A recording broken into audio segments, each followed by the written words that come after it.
Hey, this is Keena B, and welcome to Say Anything. Say anything. Why can't you just say anything? I'm gonna say anything. People just say anything. I swear, people just say anything. Welcome to Say Anything with Keena B. Hey, and welcome to Say Anything with Keena B. I am Keena B. It's a tiara. And if you ever watched The Big Bang Theory, then you know where that line comes from. Amy and her tiara. I wore this tiara on my wedding day, and that was 16 years ago, and I still have it.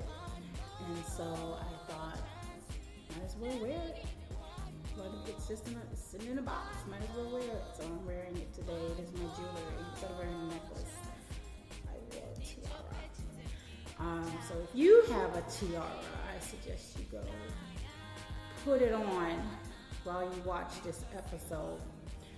Today, we are going to talk about what it really means to succeed. And I have notes regarding this subject matter because I really wanted it to be helpful.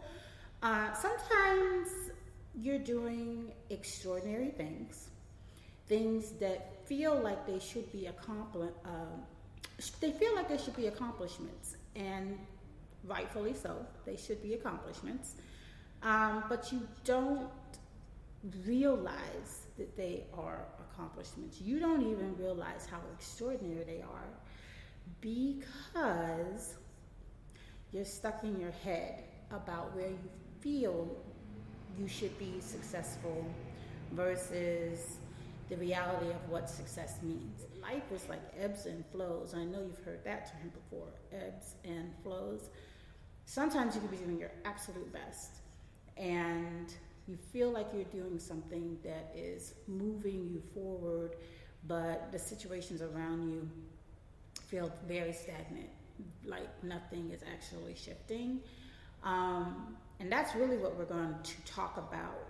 I want to explore why our own accomplishments can feel invisible and how do we use them to create impact for ourselves and for others, and particularly if you are getting discouraged as to what you consider success. And so I want to speak to that. I'm trying to be very open about my experience in order to help someone else with theirs. I want to share the things that I have done, not to be braggadocious, but to actually highlight that even though I have done them, at times I felt like, what have I accomplished? And I'm just going to go down the list, right? And people run down these lists as if they matter. I've never been a titles person, but I have to, when titles are supposed to be able to come with a certain level of success, it does get to you. It gets to you that you can technically have a title that you've earned, but not have the level of success that is supposed to be equivalent to the title that you've earned. And for individuals where titles mean nothing, for a long time it could be like, whatever. It doesn't mean anything anyway in the grand scheme of things. But then at some point, especially the older you get, you start to think, what's happening here? Like, what is happening? And am I actually accomplishing anything? So, just to run a few things down. I graduated from law school in 2007, and I earned my bachelor's degree in 2003. I'm reading my list. High school, of course, in 99. I wrote and self-published a novel and a self-help book and a book of poetry, so 3 books. I currently own and I operate an art gallery, and I've been in business since April of 2024. And then I started a podcast in October of last year, 2024. But that was not my first time attempting to do something of that nature. As I mentioned in previous videos, my husband and I did a radio show for about a year. He was the host and I did production. And then I also freelance. I write freelance articles for local county paper, and things like that. I at one point had a blog, which I'm sure a lot of people have had at some point. And that's the problem. I'm sure a lot of people have had that at some point, but a lot of people have not. A lot of people have not. The things that people attempt to do in life and the things that people want to do in life are completely different. People dream a lot. People dream a lot, but not many people actually take the step toward making the dream a reality. And this is where we have to get into the question of, on the surface, none of these things that I have done feel like much. Not one. Not one thing that I have done feels like much, because there's a disconnect between what I've done and then the level of success when it comes to finances. So it doesn't really feel like the equivalent, that they match. However, if I were to take a step back and look at each thing objectively, in the grand scheme of things, they're extremely rare to do. Because as I mentioned earlier, most people do not attempt to do these things. They will dream about it, but they will not actually attempt to do them. Even if it, quote unquote, fails. But there can't be a failure in a try, because there is an absolute no if you never try. The answer is no. The answer is just no if you never try. Whereas those who try, the answer is maybe. Maybe. How can you fail if you tried? It's an attempt. It's an attempt. And so you get, hopefully, I learn any lessons that I'm supposed to learn from the attempt, and I keep it moving again. Scientists have a mindset that they celebrate when things go wrong, because it means that they tried something and now they can learn from what happened, and then they can go back and rebuild or retest or restudy whatever it was that they were working on, because it is the act of learning and growing that the sciences are built on. It's the curiosity. It's the making the impossible possible, no matter how outrageous the impossible seems. So I had to do some self-examination to be like, well, how rare are the things that I have done? And exactly, how rare are they? So I looked it up. I looked it up because I needed context. I needed context. One, to validate what I was feeling about what I have done, so that I don't feel like it was worth nothing. Like past efforts have been worth nothing, because they can't be worth anything. You did them, so and you learned from them, so you had to be worth something, right? So I looked it up. And as it turns out, fewer than 1% of adults worldwide have a law degree. Only about 7 to 10% of adults globally hold a bachelor's degree. So congratulations to any of you who have a bachelor's degree. You are one of the 7 to 10% that have a bachelor's degree. What else? Very few people write novels, and fewer self-publish. The top 1% in the world. Small business ownership, especially a niche gallery such as the one I have, which is an art. It's a niche gallery. We focus on Black artists, is extremely rare. And hosting a podcast and being published having published articles locally, also in the top few percent globally. And the emphasis is on globally because of when we're looking for perspective, sometimes we have to go outside of our peer groups in order to really see what it is that you've done. So objectively, I am in the top 1 to 5% in multiple areas. Even if I don't feel like I have the financial success that would recognize what I've actually accomplished. And that is a disconnect I need to talk about.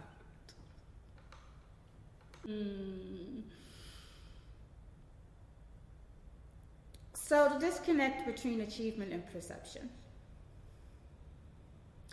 Why do we feel like we're underachieving when we've done so much? It comes down to 3 things. Are you ready for them? We compare ourselves to a small peer group with more financial or social advantages. Many achievements like writing a book or running a gallery don't produce immediate money or recognition. Our own high standards and perfectionism makes it easy to overlook what we've actually accomplished. Taking a moment to breathe. But objectively, these are rare, valuable, meaningful accomplishments, even if the world doesn't immediately reward them financially. What does that mean to you, the listener? What does all this I'm talking about mean to you? What can you do with this perspective? Here's some things you can do. Celebrate your rare skills. Don't focus on money. Don't focus on your finances. I know that finances are a necessity to life, but when it comes to keeping your faith in what you're doing, whether you are attending school or trying to get a promotion or running a business, you have to be able to celebrate the things that you know you do well and the things that you are skilled at, and to not overlook them or to make them smaller than what they are, because they're not small. They're not small. If everybody can do what you do, they would do it. If, people would do it. If it's easy, they would do it. And the reason you're able to do it is, one, you have a passion for it. You have a actual purpose to do it. There's something that you are trying to achieve that is purposeful. And you would do it probably whether you got paid to do it or not, like myself. You would do it anyway. And that is not to be overlooked. Measure your success broadly. Do not compare yourself to your peers or what they are receiving or achieving. Comparison is the killer of joy.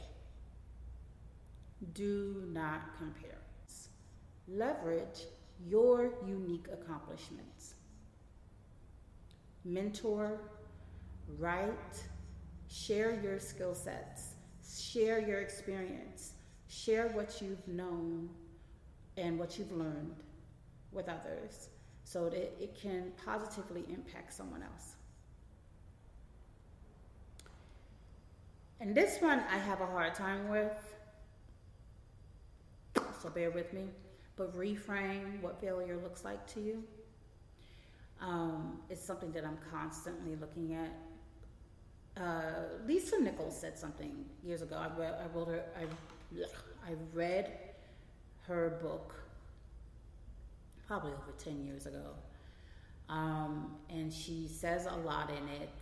Fail forward, where you are making strides and then you're pushing yourself forward, learning from it, picking yourself back up, going forward again.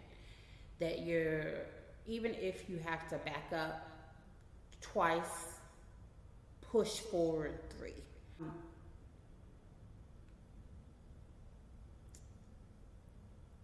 Money is not the end all, you know. Sometimes what success is not monetary. Sometimes the success is that you leave a generation of people or one person in a better situation than before. They have learned something from you that they're able to grasp forward and go off and to be successful. And I realize that that's very broad because you don't always get the benefit of knowing who has learned from you, but trust that someone has learned something from you. Trust that you have been an impact and have had an impact on someone positively just by sharing your natural abilities, but also by sharing those learned skill sets that you have achieved over the years. Understand that even if your work isn't recognized financially, tell you this part is hard for me too, honey, that it could have a real influence and potential impact on others, which is just what I was saying, that you never know who you've impacted positively. So you have to consider what success is much broader than the immediate. And I realize that's hard because you got bills to pay, right? But how do we push forward if we're not keeping ourselves positive and open to the possibility of what we are contributing to the world? I'm going to give you a challenge. Are you ready for it? Write down 3 things that you have accomplished. Just 3. If you woke up this morning, that's 1. So I gave you 1. You beat death. I'm sorry. But you did. You beat death. So that's 1. Thank God. And then you got 2 more. So I gave you a head start. So write 3 more. Now you got 4. And no matter what it is that you've accomplished, whether it's creative, whether it's educational, whether it's with your career, we just need you to acknowledge what it is. I need you to acknowledge the things that you have accomplished. I need you to acknowledge them, accept them, own them, and be proud of them. Okay, so understand that you could be doing something that is extraordinary. You just need to see it clearly. You just need to acknowledge it, and realize that you are doing something extraordinary. Okay, so earlier I was talking about those 2 books that I wrote. I want you to write them down. The first is called Save for a Season. It is a novel. It is available on Amazon. And the second is called the Work It Goal Guide. It is a beginner's goal guide, and that is to help those who have issues with setting goals and completing them. It's a 30-day goal guide. You can set a goal for the end of 30 days, short term, and it's meant to help you get there. Long-term goals are just short-term goals. That's all they are. Long-term goals are short-term goals built in to get to the long-term goal. So if you have a goal that you want to get to at the end of the year or in 6 months, long-term goals are just short-term goals that are built in so that you can reach your long-term goal. Start with short and then you end up with a long. This helps me think of something that I thought about this morning. I was reading a scripture about